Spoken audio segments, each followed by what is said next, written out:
যেটা দৃশ্যমান যে এই পোশাকটা আসলে ওয়াইডলি অ্যাকসেপ্টেড হয় নাই, মানানসই না শুদ্ধ বাংলায়। তো সেই জন্য পুলিশ বাহিনীর আবেদনের প্রেক্ষিতে আমরা বিষয়টা বিবেচনা করেছি যে এই ড্রেসটা কীভাবে হয়। তা আমরা একটা ঐতিহ্যবাহী ড্রেস যাতে দেয়া যায় তারও একটা অংশ বিবেচনা করেছি।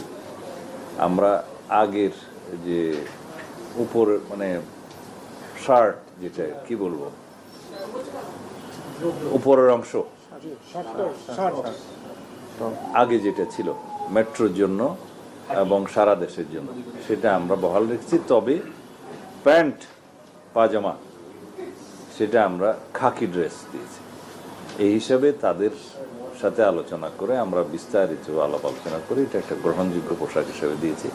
সেটা তাদের পরিধান করতে আর কিছুদিন সময় লাগবে, কারণ এটা প্রস্তুতি